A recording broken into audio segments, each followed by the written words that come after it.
Baik, kalau tidak ada pertanyaan, saya akan memulai saja ya. Baik, Bismillahirrahmanirrahim. Assalamualaikum warahmatullahi taala wabarakatuh. Waalaikumsalam warahmatullahi wabarakatuh. wabarakatuh. Baik, saudara-saudara mahasiswa, seperti yang tadi sampaikan bahwa kuliah kita hari ini adalah membahas atau mendiskusikan mengenai perumusan peraturan daerah oleh DPRD. Seperti apa perumusan peraturan daerah oleh DPRD? Mari kita akan diskusikan pada hari ini. Izinkan saya untuk share screen.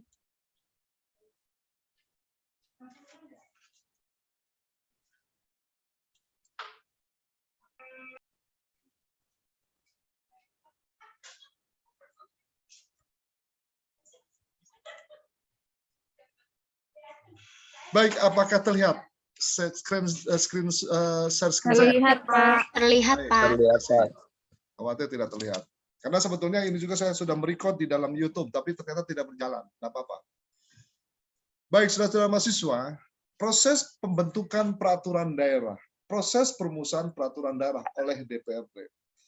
Kenapa saya mengatakan di sini adalah oleh DPRD? Karena sebetulnya DPRD ini kan seperti halnya DPR, ia memiliki memiliki tanggung jawab yang penting, yang utama, terutama adalah pada fungsi legislasi, gitu kan?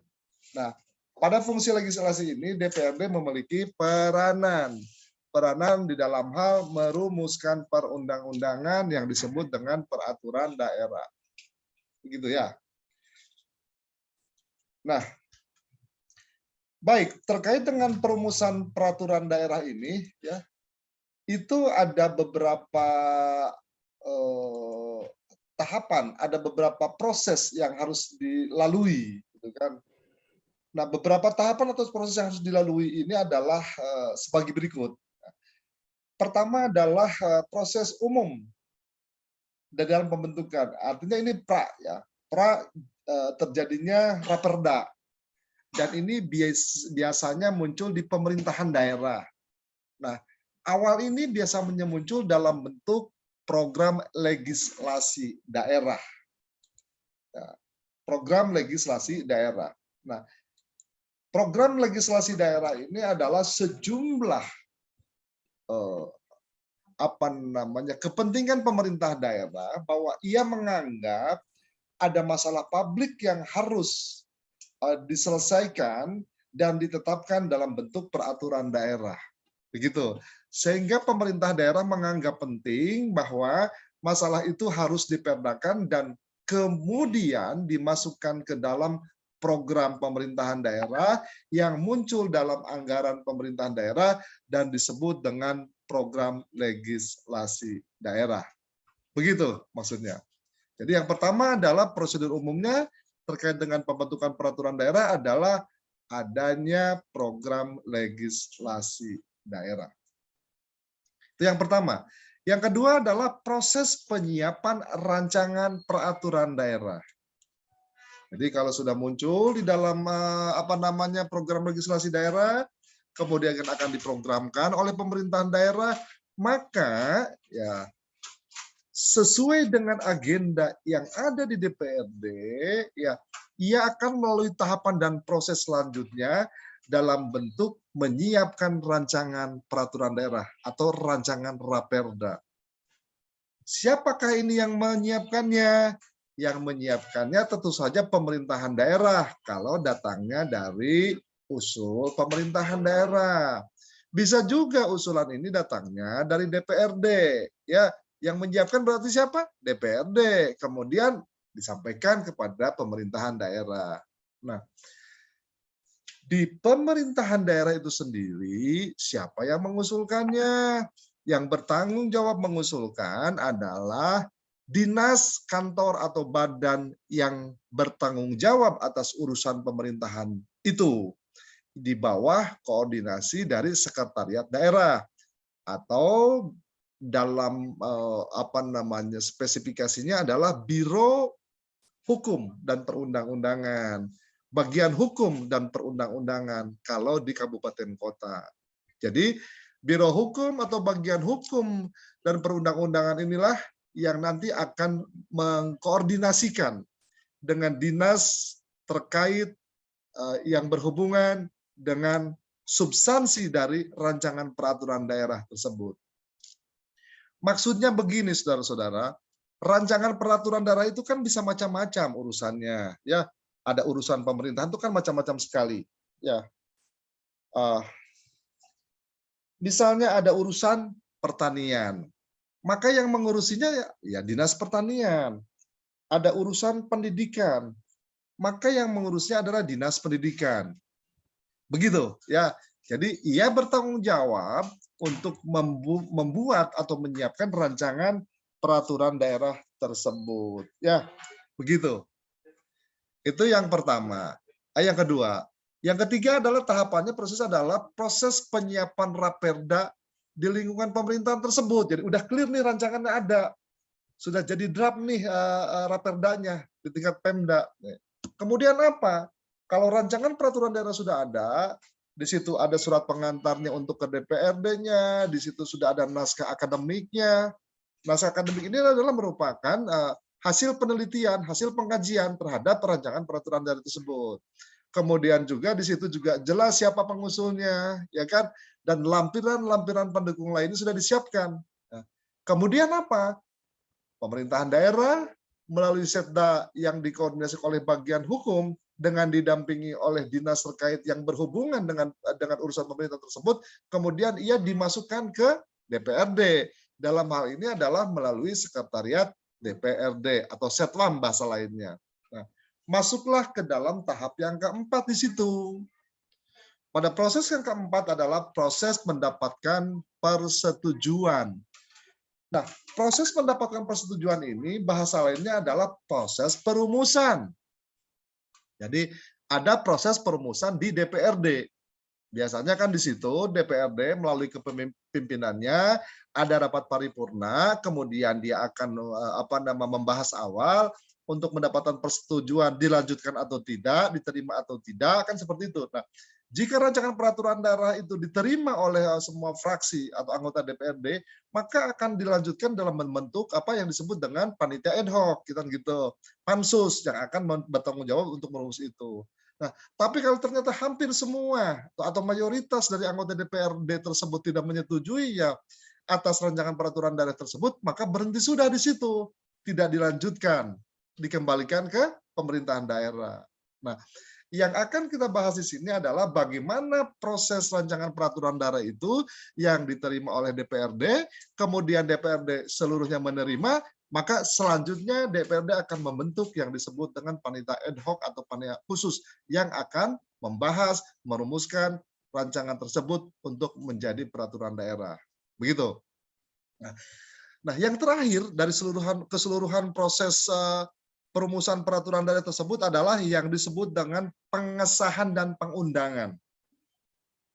Nah, pengesahan dan pengundangan ini sebetulnya adalah kalau rancangan peraturan daerah tersebut sudah disetujui oleh rapat paripurna yang kedua dan seluruh anggota yang hadir menyetujui, maka selanjutnya adalah perda tersebut disahkan. Nah, disahkan di sini adalah mendapatkan tanda tangan dari kepala daerah. Gitu ya. Baru kalau sudah ditandatangani undang-undang perda tersebut sudah sah, baru kemudian dia akan diundangkan dalam lembaran daerah. Nah, biasanya diundangkan dalam lembaran daerah ini oleh sekretariat daerah melalui biro hukum akan dibawa tuh untuk autentifikasi dan penomoran dalam bentuk lembaran daerah ke pengadilan tingkat daerah yang ada di situ. Kalau di provinsi pengadilan tinggi, kalau di kabupaten kota ya pengadilan negeri, kan seperti itu. Nah, keseluruhan tahapan inilah yang akan kita bahas pada hari ini. Jadi bagaimana proses-proses pada tahapan masing-masing tersebut. Nah, kira-kira nyambung, saudara-saudara? Kira-kira nyambung Insya tidak? Allah, Pak. Insya Allah nyambung, Pak. Oke, makasih, Gita. Baik, saya lanjutkan.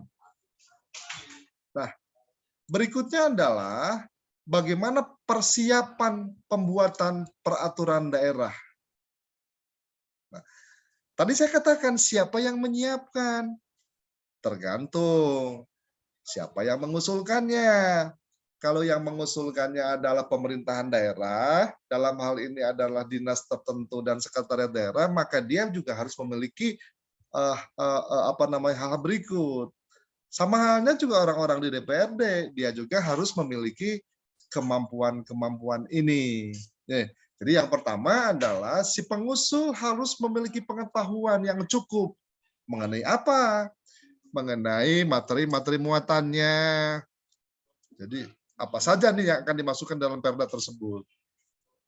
Kemudian berapa bagian, berapa pasal, ya, dan seterusnya. Ini berbicara mengenai konten yang akan diaturnya, substansi yang akan diaturnya. Makanya kalau Anda misalnya melihat ya di DPRD itu kan ada anggota komisi A, B, C, D, E, misalnya sampai E misalnya, ada 5 komisi misalnya, masing-masing komisi itu kan beda-beda bidangnya. Pembedaan bidangnya itu tergantung dari urusan pemerintahan. Nah, anggota DPRD sendiri harus memilih masuk ke komisi mana. Kalau masuk ke komisi A berarti bidang pemerintahan. Kalau komisi B misalnya bidang keuangan dan seterusnya. Komisi C misalnya bidang kesejahteraan dan seterusnya. Komisi D misalnya berkaitan dengan pendidikan dan lain-lain seperti itu. Ya, jadi itu yang harus dipenuhi. Jadi perlu dimilikinya pengetahuan oleh siapa saja yang akan terlibat dan melibatkan diri di dalam proses pembuatan perda tersebut. Itu yang pertama. Nah, yang kedua, pihak yang akan melaksanakan perumusan peraturan daerah tersebut harus memiliki pengetahuan tentang apa? Bagaimana menuangkan materi-materinya, bahasa-bahasanya, kalimat-kalimatnya ke dalam peraturan daerah tersebut.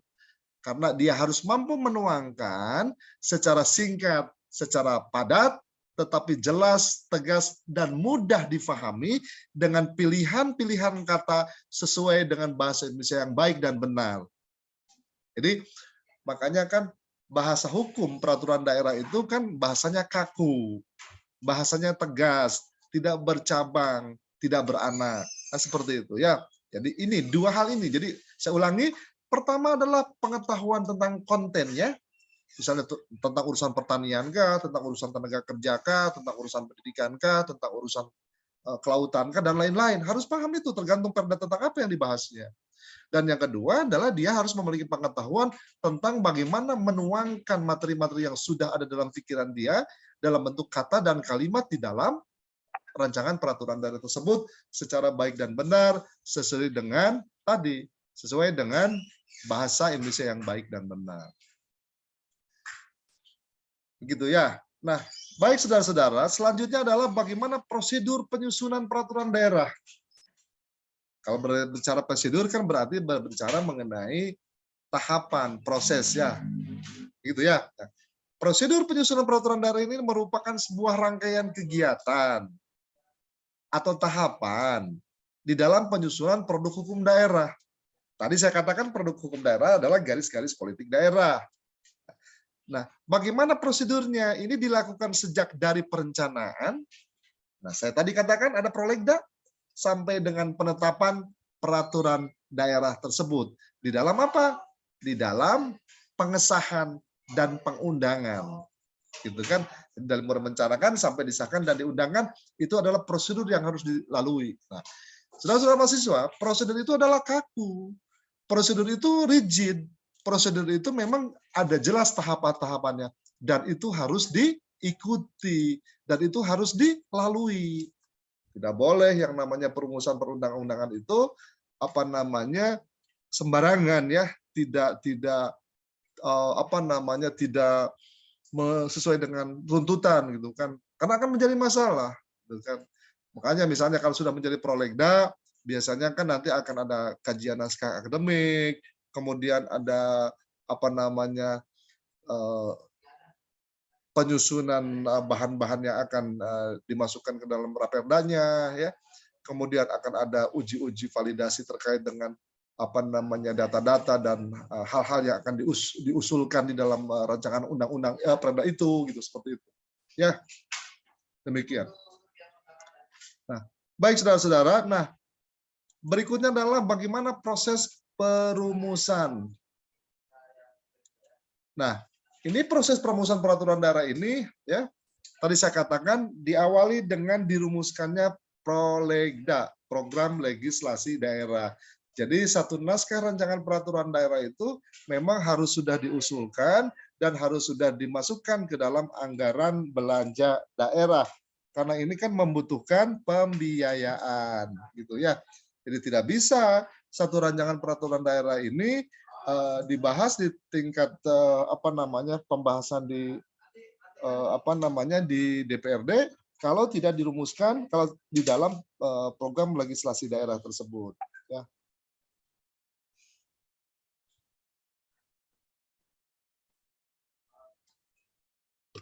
Begitu ya. Berikutnya adalah proses penyiapan rancangan peraturan daerah. Nah, ini tadi yang saya katakan, kalau sudah memang masuk ke dalam prolegda, sudah dilakukan kajian naskah akademik, nah harus disiapkan rancangan raperdanya tadi, rancangan peraturan daerah tadi. Ya. Nah, di dalam proses penyiapan rancangan peraturan daerah ini adalah merupakan proses menyusun, merancang. Merancang apa? Menyusun apa? Raperda di tingkat mana? Tergantung. Bisa di lingkungan DPRD, kalau memang itu merupakan usul inisiatif DPRD, atau di lingkungan pemerintahan daerah, jika memang atas usul pemerintahan daerah. Gitu ya. Nah, proses di dalam menyiapkan raperda ini adalah banyak ya di dalamnya, karena di situ harus ada menyusun naskah inisiatifnya, draft pengusulannya gitu kan. Ada penyusunan naskah akademiknya, riset-risetnya, penelitiannya yang menjadi dasar kenapa raperda itu perlu dibuat, diusulkan. Ya, seperti ada akademik draftnya dan ada rancangan naskah perdanya itu sendiri. Gitu ya. Jadi kalau setelah dimunculkan dalam bentuk prolegda, saya katakan itu harus jelas ada dokumen-dokumen yang harus disiapkan. Pertama adalah dokumen naskah inisiatifnya, dokumen naskah akademiknya, dokumen naskah rancangan raperdanya. Nah, 3 poin itu menjadi penting karena itu akan dibawa ke DPRD gitu kan. Nah, kemudian kalau sudah masuk ke DPRD, kemudian diagendakan oleh sekretariat DPRD, itu ada bagian persidangan di DPRD akan mericek kembali dan kemudian akan dibawa ke dalam rapat paripurna. Nah, masuklah pada proses yang ketiga di situ, proses mendapatkan persetujuan yang tadi saya katakan. Dan ini merupakan pembahasan di tingkat DPRD. Nah, pembahasan rancangan peraturan daerah menjadi perda itu berapa tahap sih? Banyak.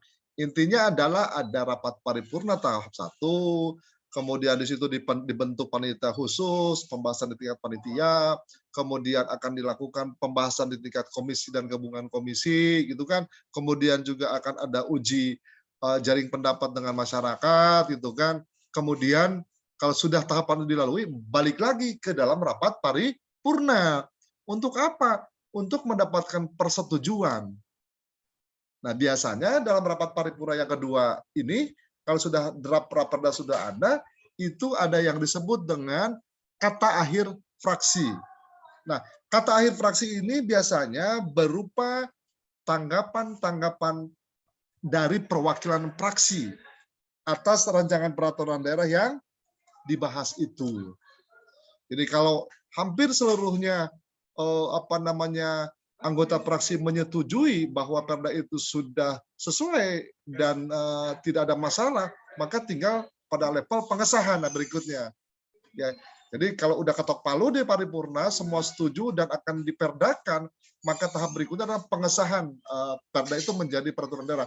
Dan bukti pengesahan ini adalah kepala daerah, dalam hari ini bisa gubernur, bisa bupati, bisa wali kota, gitu. Tergantung tingkatan saya katakan, dia harus menandatangani, dia harus mengesahkan perda tersebut. Nah, kalau sudah mendapatkan penandatanganan dari kepala daerah tadi, dari gubernur, wali kota, ya, atau bupati, maka ia akan dibawa ke bagian hukum. Nah, akan dibawa ke biro hukum kalau provinsi. Kemudian akan untuk mendapatkan apa? Penomoran. Ya. Penomoran. dan akan ada uji validasi ya. Barangkali nanti juga ada ketidaksesuaian, ada sinkronisasi dan lain-lain ya. Dan yang terakhir nanti akan dibawa ke pengadilan untuk bisa mendapatkan pengesahan secara autentifikasinya. Karena dikhawatirkan akan terjadi yang disebut dengan tumpang tindih atau bahkan pernah ada perda tersebut pada masa sebelumnya misalnya. Nah, jangan sampai ini terjadi gitu kan. Demikian. Baik, saudara-saudara, sampai sini ada pertanyaan atau hal yang mau didiskusikan, silakan. Barangkali saja ada hal yang belum Anda pahami sebelum saya melanjutkan pada proses penyiapan Raperda itu sendiri.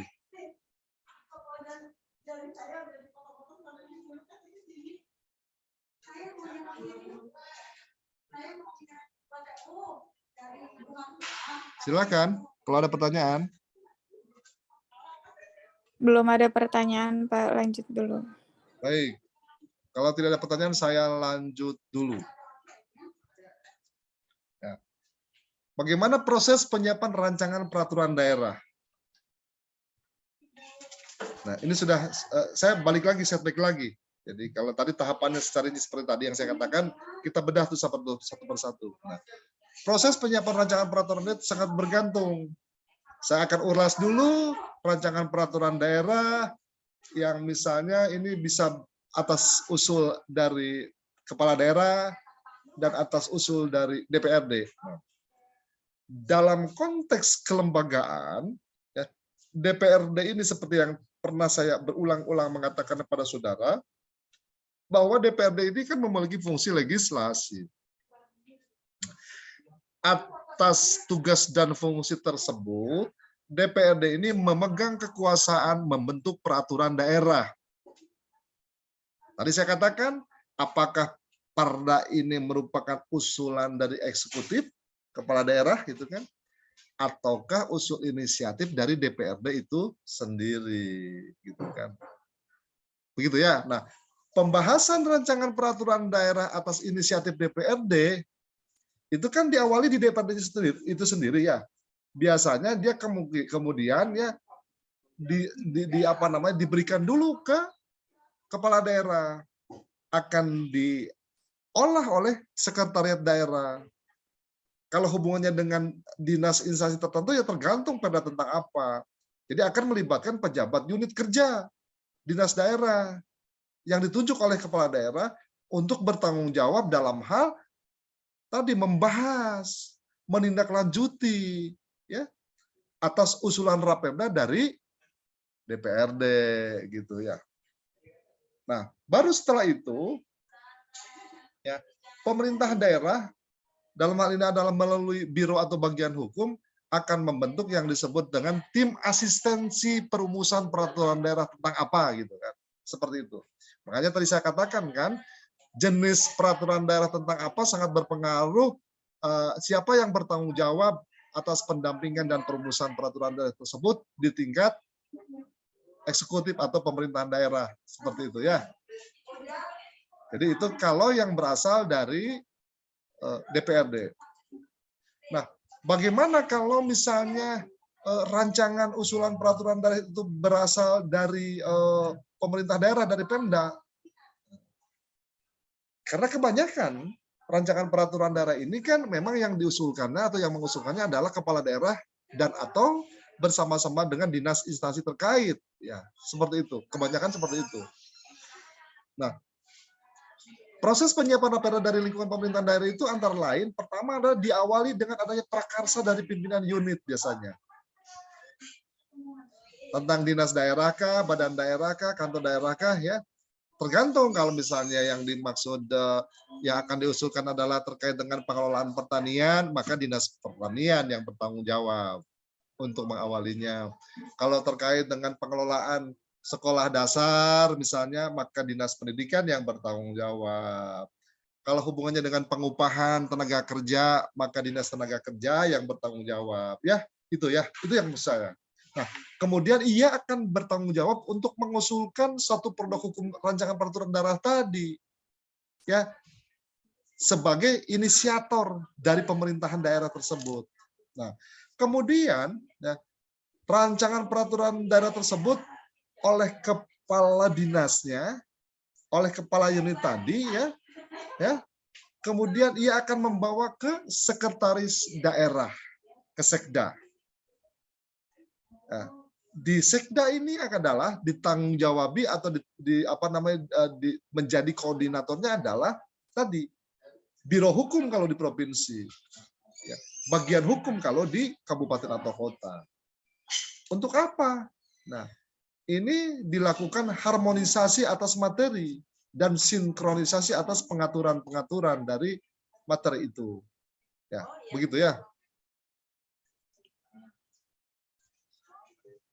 Jadi begitu ya. Jadi otomatis tergantung yang diusulkannya adalah masalah apa, maka masalah itu adalah adanya di urusan pemerintahan apa, dan urusan pemerintahan tersebut menjadi tanggung jawab dinas mana atau badan mana, gitu. Itu harus bertanggung jawab dia untuk bertanggung jawab dalam hal penyusunan raperda tersebut sampai jadi, sampai kepada pembahasan di tingkat DPRD, karena dia akan menjadi tim asistensi atau pendamping, begitu ya. Nah, kemudian materi raperda ini memuat urgensi. Jadi di dalam raperda itu membuat urgensi, hal penting apa gitu kan yang akan dibahasnya. Disertai juga dengan argumentasi ilmiahnya. Maksud dan tujuan pengaturan perda itu apa saja? Materi yang akan diatur di dalamnya apa saja? Bagaimana keterkaitan rancangan peraturan daerah tersebut dengan peraturan-peraturan lain, baik yang lebih tinggi maupun yang sejajar perda-perda yang ada. Kenapa demikian? Ya supaya tidak tumpang tindih, gitu ya. Supaya tidak ada redundant, supaya tidak ada kesalahan, gitu kan. Karena yang namanya peraturan daerah kan berlakunya kan dalam jangka waktu yang panjang, seperti itu ya, dalam jangka waktu yang panjang. Demikian ya. Jadi oleh karenanya materi-materi yang ada di dalam raperda tersebut harus tadi betul-betul jelas secara urgensinya, jelas ada argumentasi ilmiahnya, ya, jelas maksud dan tujuannya, ya, apa saja yang akan dituangkan gitu, jelas materi-materinya apa saja gitu kan, dan itu yang menjadi penting karena itu menjadi konten dari perda tersebut gitu ya. Jadi kalau begitu ini tidak mudah ya menjadi anggota DPRD karena anggota DPRD harus memiliki tadi kecukupan pengetahuan, harus punya komitmen dan betul-betul dirinya mengintegrasikan di dalam masalah-masalah yang akan dibahas di dalam peraturan daerah tersebut. Sampai sini ada pertanyaan? Nah, beberapa hal yang mesti disiapkan oleh tim perumus peraturan daerah ya. Ini harus ada lampiran-lampiran usulan perda tersebut, maksud dan tujuan pengaturan seperti apa, ya. Dasar hukumnya bagaimana apa saja, materi yang diaturnya apa saja, keterkaitan dengan peraturan daerah yang lainnya seperti apa, keterkaitan dengan undang-undang yang lebih tingginya bagaimana. Ya. Jadi agar tidak salah, karena kan yang namanya peraturan daerah ini kan akan menjadi produk hukum daerah. Nah, kalau produk hukum daerah itu kan banyak konsekuensinya, termasuk juga bisa ada konsekuensi pidana kalau atas terjadi pelanggaran kan, gitu kan? Karena berkaitan dengan sanksi-sanksi seperti itu. Ya. Baik, sampai sini ada pertanyaan.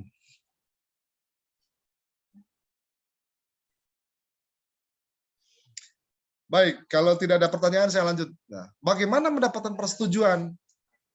Jadi bagaimana pembahasan di DPRD-nya nih? Nah, proses mendapatkan persetujuan atau pembahasan di DPRD ini bahwa rancangan peraturan daerah yang masuk ke sekretariat DPRD ini selanjutnya akan dilakukan pembahasan oleh DPRD bersama-sama dengan gubernur, bupati, atau wali kota. Tapi bupati, gubernur, atau wali kota dia akan membentuk lagi apa? Akan menunjuk kepada biro atau bagian hukum dan kemudian akan didampingi oleh instansi terkait yang relevan dengan itu. Pengusulan ya, atas pengusulannya itu seperti itu. Nah, kemudian pemerintah daerah akan membentuk tim asistensi dengan sekretariat berada pada biro atau bagian hukum. Karena ini penting ya, karena ini hubungannya dengan pendampingan ya, pendampingan atau asistensi. Nah, saudara-saudara mahasiswa, bagaimana tingkatan-tingkatan pembahasannya, tingkatan-tingkatan pembicaraannya di DPRD ini? Nah, ini dilakukan dalam rapat paripurna. Tadi saya katakan, rapat paripurna itu ada dua. Paripurna satu untuk menyetujui atau tidak menyetujui, untuk ditindaklanjuti, dibahas. Paripurna kedua nanti setelah akhir untuk mendapat persetujuan atas raperda yang sudah dibahas.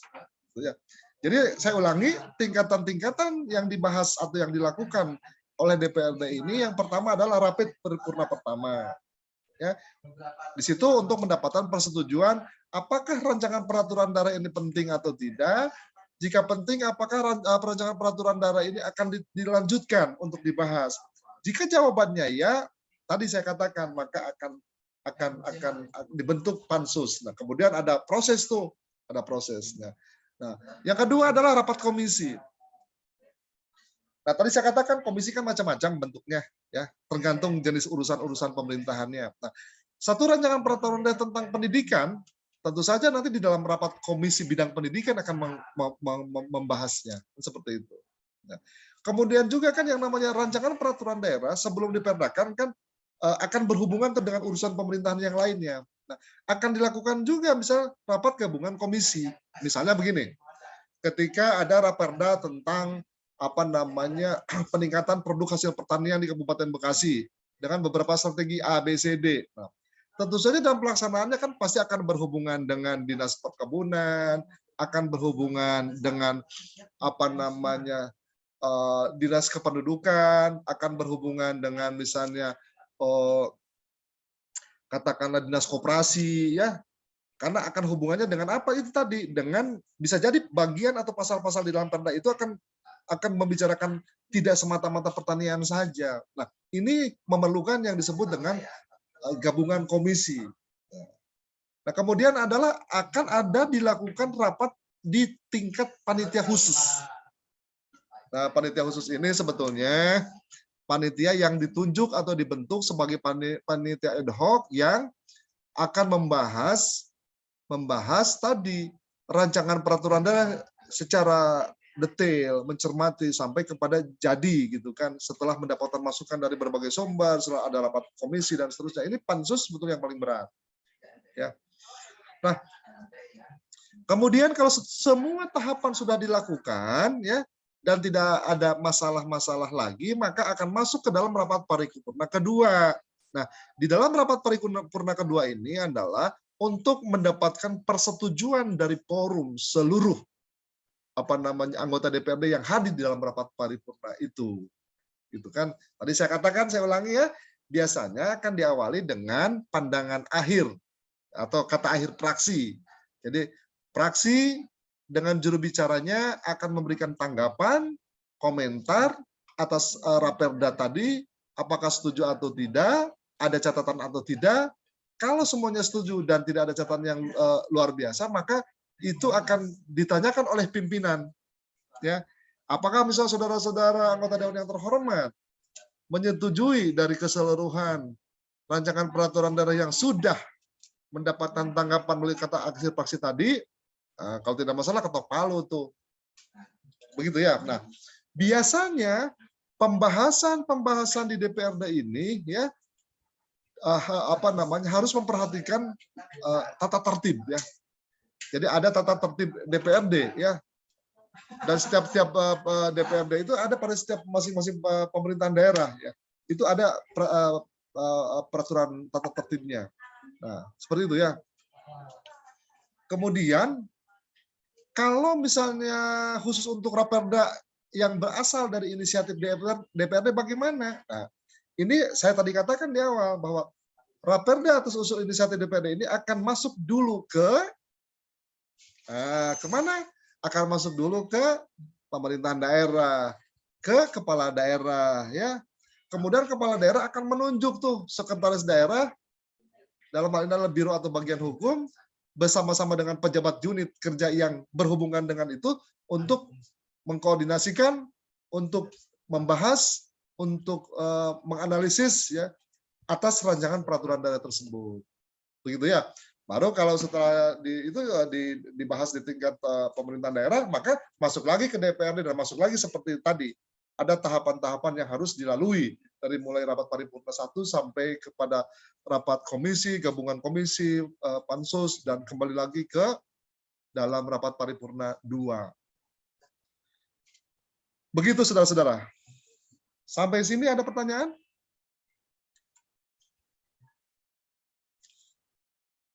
Silakan kalau ada pertanyaan.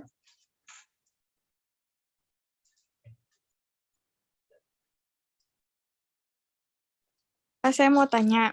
Ya, kita silakan. Bagaimana jika terdapat peraturan daerah yang bertentangan dengan peraturan perundang-undangan yang ada di atasnya? Ya, baik. Tadi saya katakan Gita bahwa satu rancangan peraturan daerah sebetulnya kan sejak awal pada saat menyusun naskah akademik. Jadi gini, satu rancangan peraturan tidak ujung-ujung jadi rancangan. Jadi ada yang disebut dengan kajian, ada yang disebut dengan penelitian.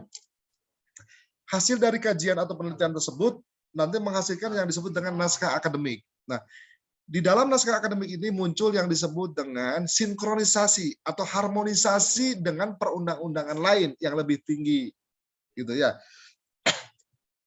Tapi kalau proses itu sudah dilakukan, ya, namun ternyata masih ada pertentangan dengan bunyi pasal berapa atau ayat berapa dari pasal sekian undang-undang tentang apa gitu. Apa yang mesti dilakukan? Ya dibahas kembali kita. Dibahas kembali oleh pansus. Nah, kalau ternyata tidak selesai, kan ada pendampingan tadi di level eksekutif. Coba dia dicek kembali, jangan-jangan ada PP yang tidak sesuai dengan ini, apa ini tidak sesuai dengan peraturan pemerintah. Atau ada nggak peraturan teknisnya, bisa dari presiden, peraturan presiden, sehingga kita menerjemahkan dalam bahasa hukum di dalam pasal dan ayat peraturan ini tidak salah gitu kan. Nah, kalau ternyata memang tidak bisa diselesaikan karena memang tidak ada titik temunya, ya perda tersebut tidak bisa diteruskan. Tapi biasanya sangat kecil lah kemungkinan terjadi perbedaan yang luar biasa, keseluruhan pasal tidak mungkin. Tapi kalau bagian dari pasal atau salah satu pasal yang tidak bersesuaian dengan undang-undang atau peraturan yang lebih tinggi mungkin, dan itu bisa ditinjau kembali, ya ditinjau kembali.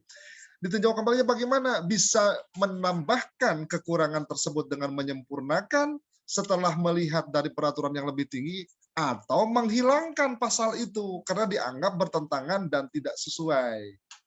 Gitu ya. Nah, jangan kaget juga kita kalau sudah menjadi peraturan daerah, biasanya nih ya, kalaupun sudah diperdakan, dikeluarkan, kalau dalam perjalanan ternyata ada penolakan dari masyarakat, kan ada beberapa pasal atau ayat yang tidak sesuai, maka bisa balik lagi ke DPRD melalui Biro Hukum atau bagian hukum, kemudian dicek kembali, ya seperti itu. Tapi kalau ternyata tidak selesai, bisa di situ ada komisi-komisi tertentu ya yang bertanggung jawab atas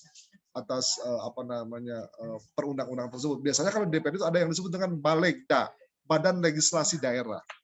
Jadi badan di dalam DPRD yang berisinya adalah anggota-anggota DPRD yang paham betul tentang perundang-undangan gitu, yang dibentuk oleh DPRD gitu kan, dan dia akan meninjau, mencek kembali itu.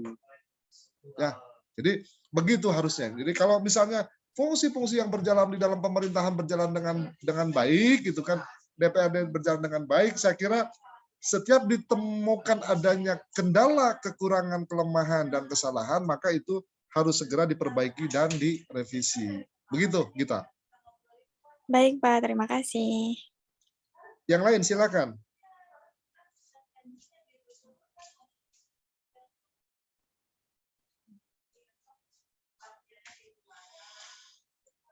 Ada yang lain?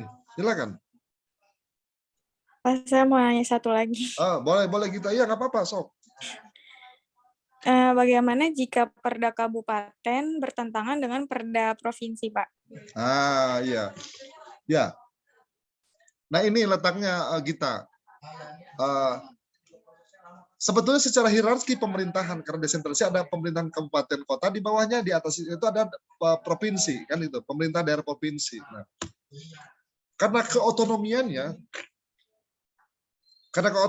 provinsi pun memiliki kewenangan untuk memiliki perda yang mencakup seluruh wilayah provinsi, kan begitu. Nah, kabupaten pun sama, berkewajiban untuk membuat peraturan daerah mencakup wilayah yang bersangkutan. Katakanlah, di provinsi ada yang mengatur terkait dengan peraturan daerah tentang transportasi misalnya. Ya, tentang transportasi darat misalnya, seperti itu. Lah, di Kota Bekasi pun ada peraturan daerah tentang pengaturan transport darat, tentang penataan angkot, ojek dan lain-lain, bisa seperti itu. Nah, ternyata didapat oleh Gita dan beberapa teman yang lain, ada bagian pasal Perda tentang transportasi di Kota Bekasi itu bertentangan dengan salah satu bunyi pasal di dalam Perda Provinsi Jawa Barat. Nah, pertanyaannya adalah, sebelum membuat Perda di Kota Bekasi, apakah sudah mericek kembali dengan ini Perda ini? Oh sudah Pak, misalnya. Kalau sudah, kenapa bisa terjadi kesalahan? Bahasa kan otonomi Pak, enggak. Jangan karena otonomi lantas bebas luasnya. Kan dalam kerangka negara kesatuan Indonesia, dalam kerangka provinsi.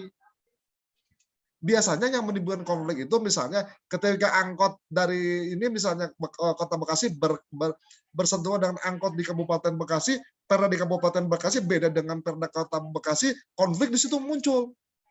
Nah, untuk menghindari konflik itu maka disiasati dengan adanya Perda provinsi. Nah, Perda di tingkat provinsi ini salah satunya adalah menaungi yang disebut dengan urusan lintas kabupaten kota.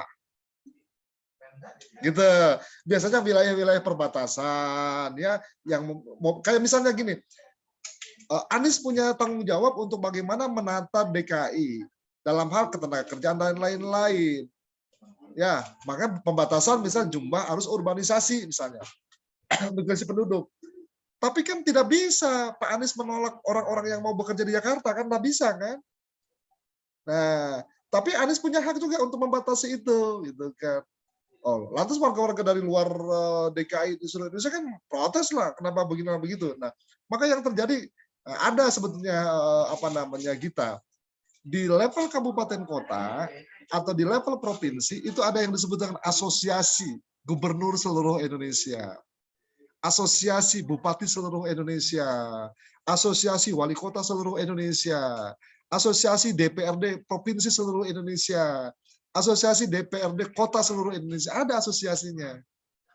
Ya, sebetulnya. Cuman pertanyaannya adalah itu difungsikan atau tidak?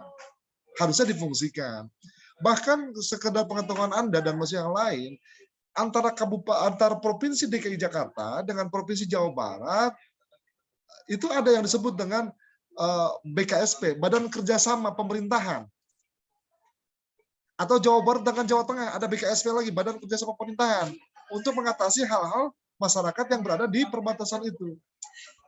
Contohlah, saya kan di Sumedang sana, itu saya tinggal di wilayah Sumedang ujung. Hanya dilewati oleh sungai. Setelah sungai itu ada Kabupaten Majalengka. Nah, ketika saya kuliah, sekolah, SMA, atau istri saya belanja ke pasar Majalengka. Bukan ke Sumedang, karena ke Sumedang kota jauh.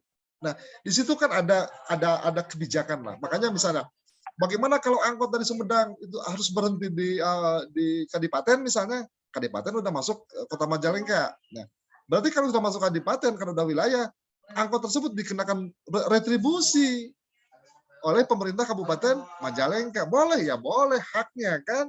Nah, begitupun juga ada mobil elop atau masuk ke wilayah Sumedang. Sumedang masuk ke kota Bandung. Di Kabupaten Sumedang kena retribusi, di Kabupaten Bandung kena retribusi, masuk kota Bandung kena retribusi. Boleh? Boleh. Sejauh tidak membebankan. Gitu ya.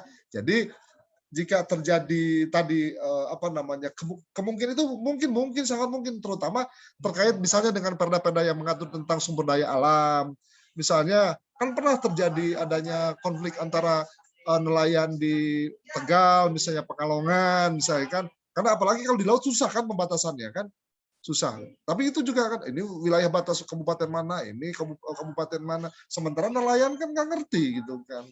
Nah, seperti itu. Sama halnya juga dengan dalam batas-batas wilayah perhutanan, air darat atau sungai gitu kan. Misalnya begini, Coba deh sungai yang dari melintas dari Bogor sana, Cianjur sana sampai ke Jakarta, Ciliwung sampai ke sana. Itu kan melintasi beberapa kabupaten, melintasi beberapa provinsi. Maka penanggulangannya ada penanggulangannya sesuai dengan wilayah yang dilalui oleh arus itu. Ya, tapi ketika itu ada lingkup di satu provinsi, maka pengaturannya di tingkat provinsi. Begitu ya. Jadi bagaimana kalau ada tadi pertentangan dengan perda di tingkat provinsi, ya tetap harus ada yang namanya harmonisasi. Ya, harmonisasi. Jadi, nah ini sebetulnya salah satu bentuk sebetulnya kelebihan dan kelemahan dari otonomi daerah. Di satu sisi otonomi daerah punya kelebihan, daerah bisa mengembangkan diri sesuai dengan potensinya. Tapi menjadi kelemahannya ketika dia akan berkembang lebih berlari, tapi ketika berhadapan dengan tetangga yang lain yang ternyata itu ada potensi-potensi di wilayah perbatasan dan ternyata kurang mendapatkan kesepakatan dari wilayah perbatasan, nah itu juga kendala sebetulnya. Nah ini yang perlu adanya keterlibatan pemerintahan yang lebih tinggi, dalam hal ini adalah provinsi. Begitu ya kita ya? Baik, Pak. Terima kasih banyak. Ya. Ada pertanyaan yang lain?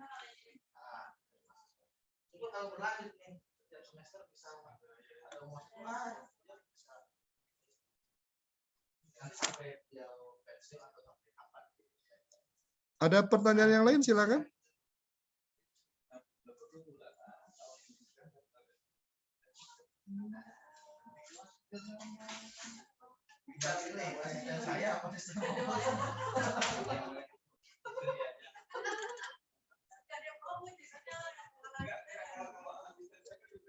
Baik, saya lanjutkan kalau begitu.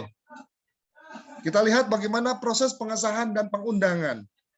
Tadi saya katakan proses pengesahan dan pengundangan ini adanya di kepala daerah. Jadi kepala daerah di situ bertanggung jawab untuk menandatangani Raperda yang telah disetujui oleh DPRD. Selanjutnya harus mendapatkan pengesahan dari kepala daerah. Oleh karenanya DPRD di sini akan mengirimkan kepada kepala daerah. Ya.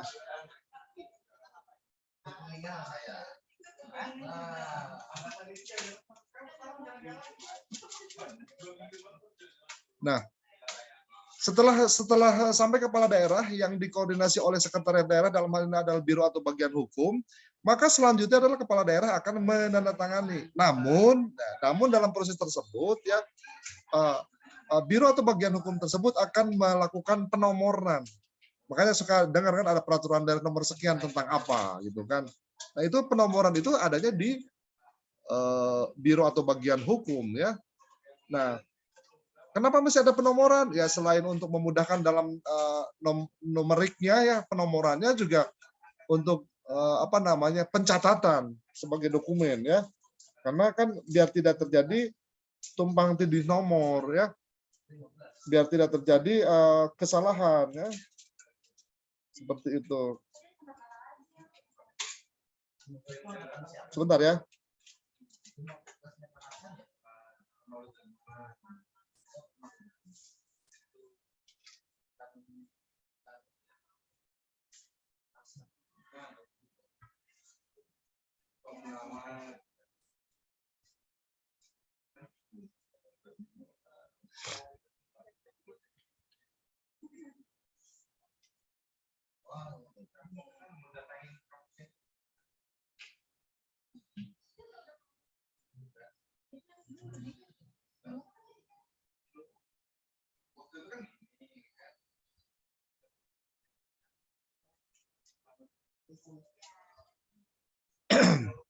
Baik, setelah mendapatkan penomoran tersebut, selanjutnya ini maka peraturan daerah itu sudah sah ya, sudah sah secara hukum. Nah,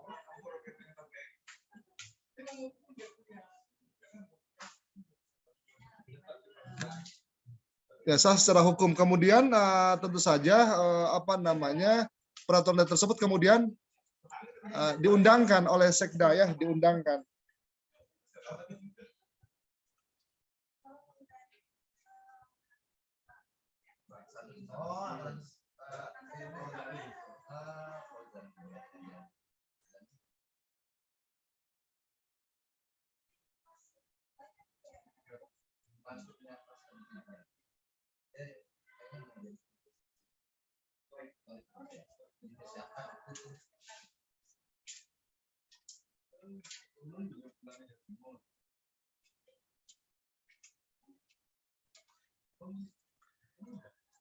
Ya, begitu ya. Kalau ternyata sudah mendapatkan persetujuan dan disahkan setelah mendapatkan penomoran, maka peraturan daerah ini sudah sah dan dilaksanakan. Nah, yang terakhir itu di dalam proses pengundangan itu sebetulnya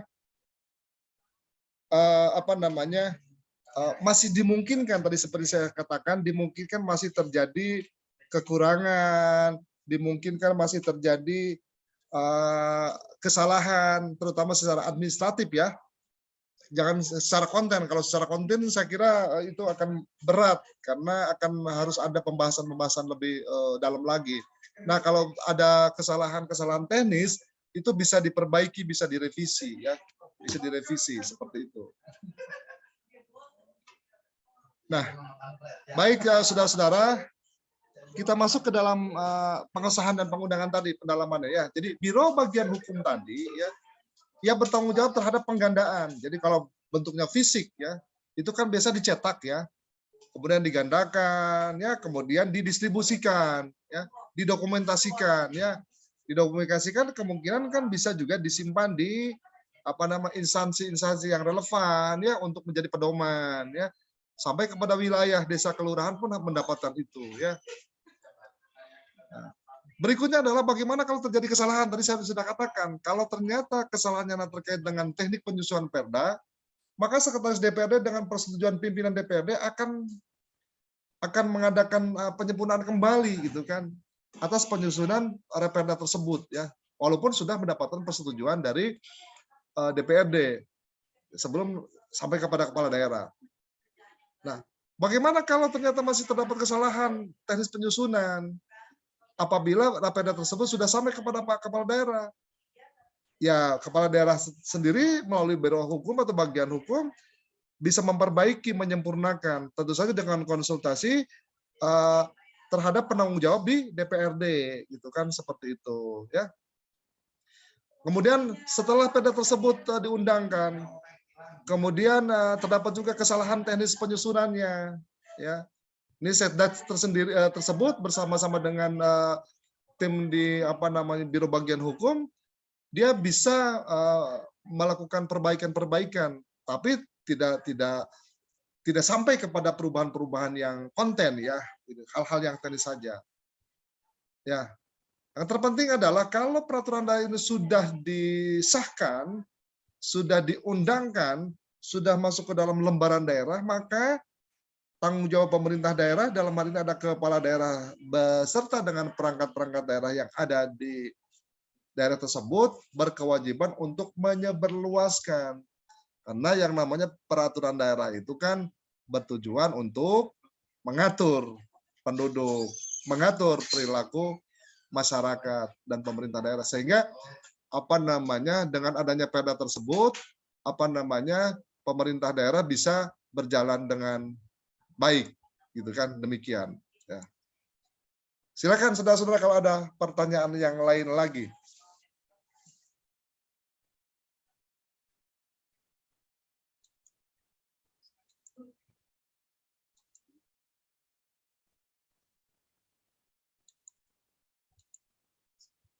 Silakan kalau ada pertanyaan lain.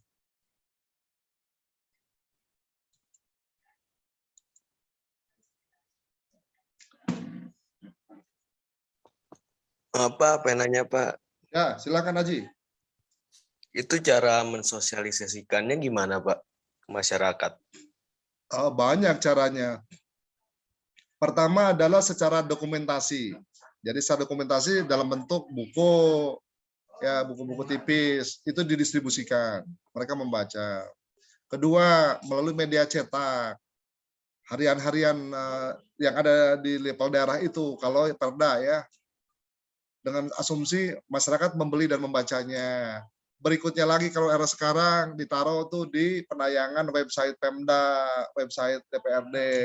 Ya. Berikutnya lagi adalah secara talkshow langsung melalui lokakarya, workshop, nah, itu disampaikan. Berikutnya lagi dalam berbagai rapat kerja atau kegiatan-kegiatan yang berhubungan dengan itu disampaikan.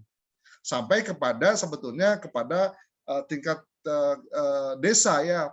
Di dalam rapat mingguan desa, ya dalam rapat kadus, dusun, RW itu disampaikan harusnya. Dan tim itu berada di bawah tanggung jawab Biro Hukum kalau di provinsi, bagian hukum kalau di kabupaten kota. Harusnya seperti itu. Jadi banyak cara sebetulnya. Tapi kalau ternyata tidak dilakukan ya salah. Dengan alasan karena ada ketakutan tertentu. Kan peraturan yang dibuat untuk dilaksanakan, bukan untuk disimpan. Gitu. Betul, Pak. Ya. Ada yang lain? Silakan.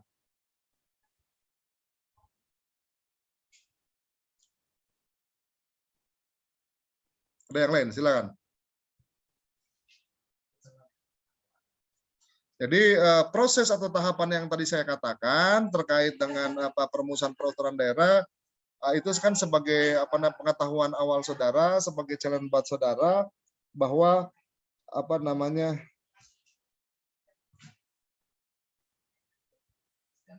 sebentar.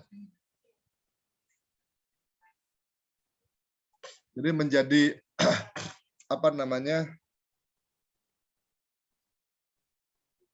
sebentar, mohon maaf.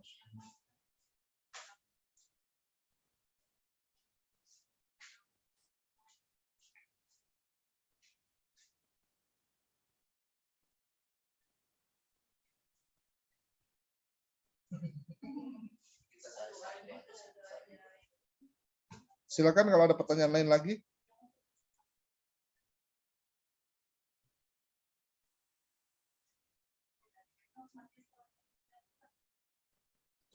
Saya mau bertanya lagi, Ya, Pak. ya, sok. Seberapa besar peran masyarakat dalam pembuatan Perda menurut UU nomor 12 tahun 2011? Kalau Anda bertanya seberapa besar peran masyarakat pada undang-undang yang ini kan memang maksud saya itu kan tidak bisa serta-merta saya tahu gitu kan. Karena kalau berbicara kuantitatif gitu kan. Tapi kalau sudah menjadi undang-undang kemudian sudah diundangkan, kalau bertanya seberapa besar, saya tidak bisa menjawab besar tidaknya gitu. Tapi adakah keterlibatan masyarakat di dalam perumusan undang-undang? Pasti ada. Bagaimana caranya? Nah, kalau ditanya bagaimana cara keterlibatan masyarakat, banyak. Jadi masyarakat itu kan dituntut partisipasinya dalam hal perumusan peraturan daerah, dalam hal perundang-undangan. Bagaimana caranya? Kalau secara fisik langsung kan biasanya ada yang disebut dengan jaring aspirasi. Ya talkshow, ya datang ke kampus, diskusi. Kan biasa suka ada tuh kegiatan-kegiatan yang melibatkan anggota DPD atau MPR. Nah, harusnya seperti itu. Dan penanggung jawabnya siapa? Penanggung jawabnya biasanya sekretaris daerah, ya Biro Hukum itu kan bersama Setwan. Nanti akan hadir di situ salah seorang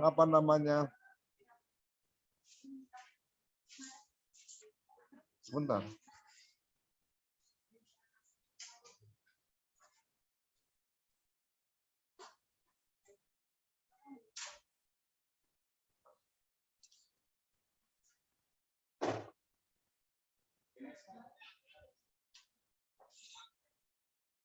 Jadi begitu ya, tadi yang bertanya bagaimana keterlibatan masyarakat, banyak ya. Jadi sebetulnya sejak awal rancangan peraturan daerah dibuat sampai kepada peraturan daerah itu sudah jadi, di proses itu ada keterlibatan masyarakat. Ya. Cuman, nah ini pertanyaannya adalah bagaimana supaya masyarakat optimal. Nah kalau supaya masyarakat optimal tentu saja dituntut peran dari setiap anggota dewan. Mau nggak setiap anggota dewan tersebut mengkomunikasikan? Ya. Mengkomunikasikan itu. Nah, ini biasanya dilakukan melalui apa? Melalui saat anggota dewan itu dihadapkan pada masa reses. Ya, masa reses itu kan masa liburan dari persidangan. Tapi libur yang dimaksud bukan berarti libur tidak bekerja. Ya, libur karena tidak ada rapat.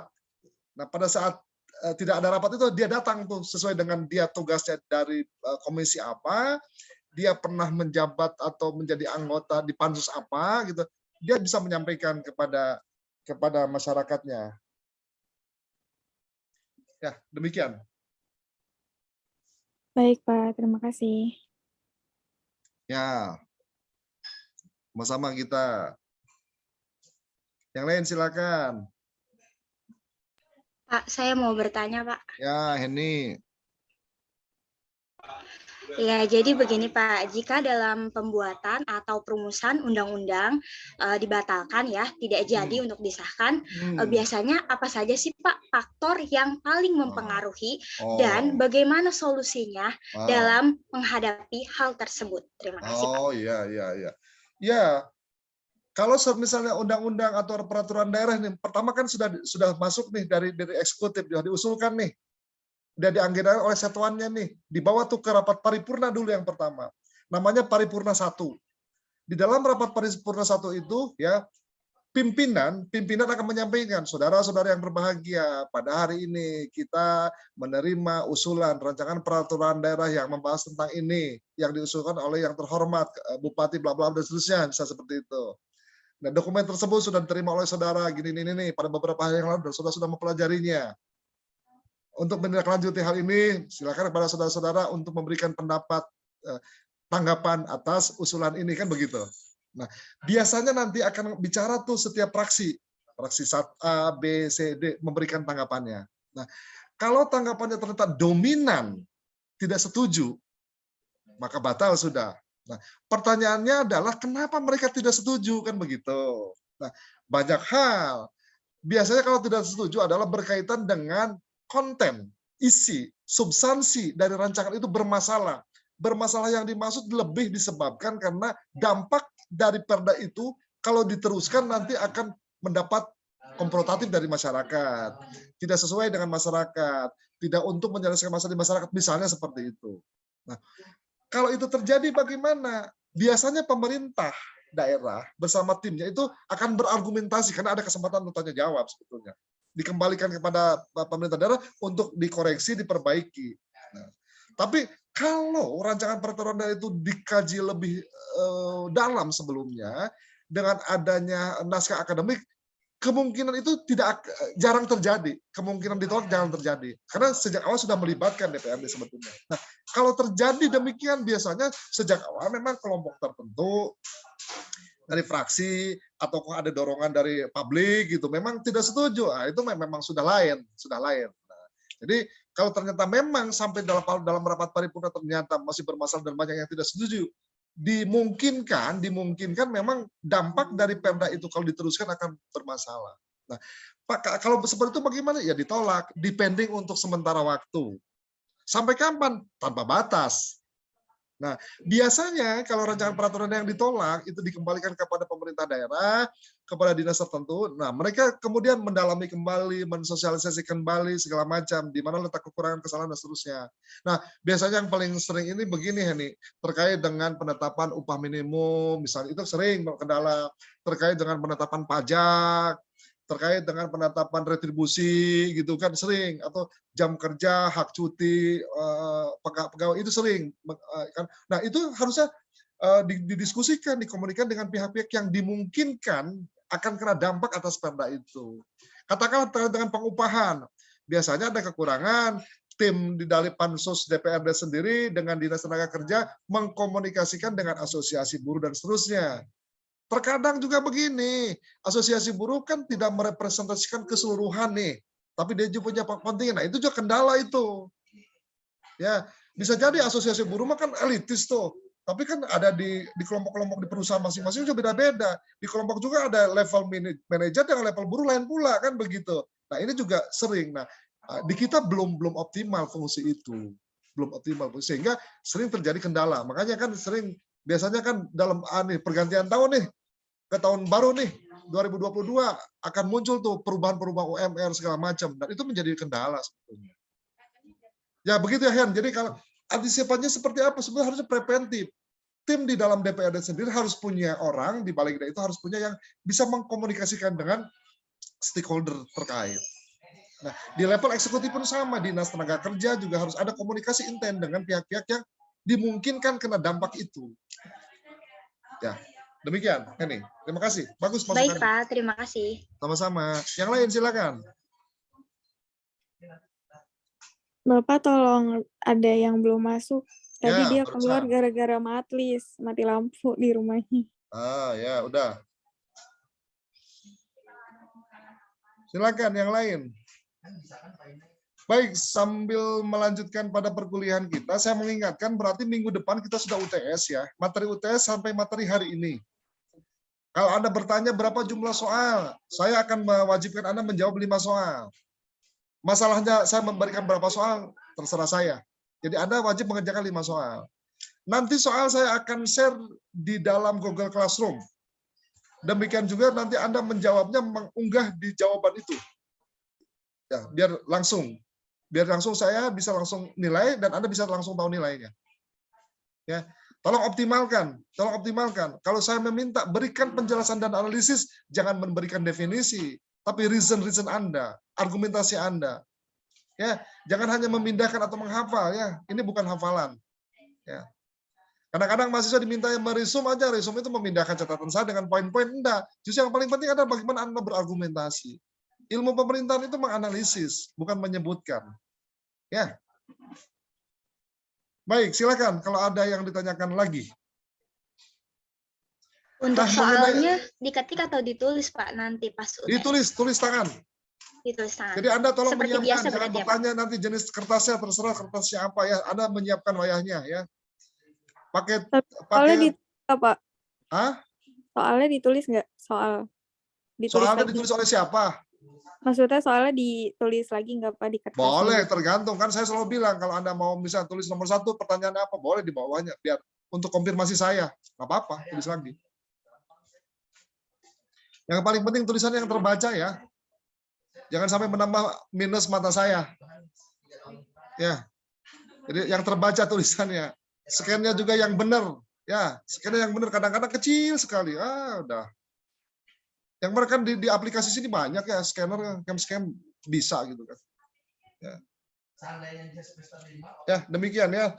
Saya tidak ada ujian susulan dan begitu ujian akhir semester selesai, saya kasih tambahan waktu setengah jam untuk mengunggah Anda.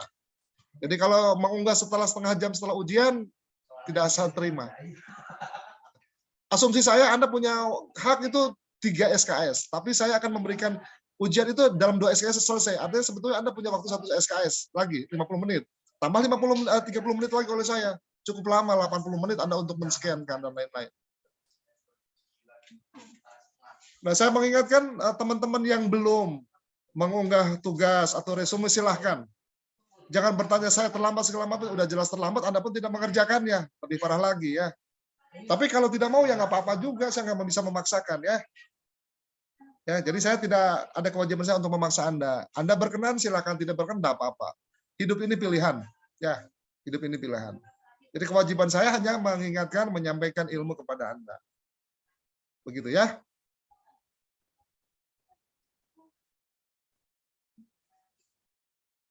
Baik, ada pertanyaan tidak? Kalau tidak ada, saya akan mengakhiri. Sebelum mengakhiri, saya akan foto dulu. Dasar untuk absen saya sekarang dari sini. Kalau ada kuliah langsung, saya dari sini. Karena kalau menulis di grup itu tidak valid. Tidak valid. Kasihan mereka yang serius. Jadi kalau Anda nulisnya namanya tidak sesuai, mohon maaf kalau saya tidak terinputkan. Jadi harus tulis nama aslinya. Baik, izin saya untuk meng-capture.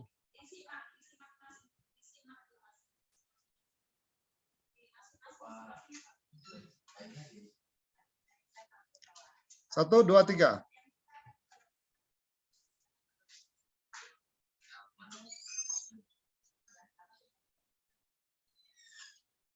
Bentar, kok lemot ya? Saya ulangi, masih yang pertama nih. Satu, dua.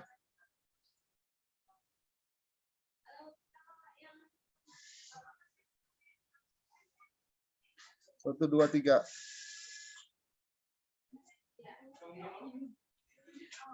Slide kedua ya.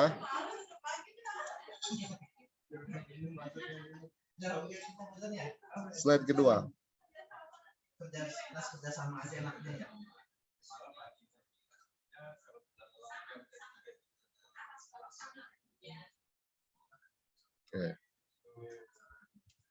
Oke, saya akan capture juga daftar absennya.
Baik, terima kasih saudara-saudara mahasiswa, sudah saya capture dan saya akan share di grup WA ya.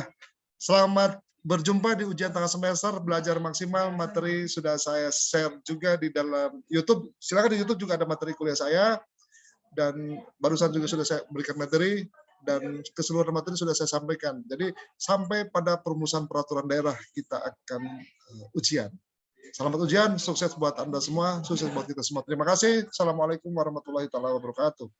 Waalaikumsalam warahmatullahi warahmatullahi wabarakatuh. Terima kasih Pak. Terima kasih, Pak. Terima kasih.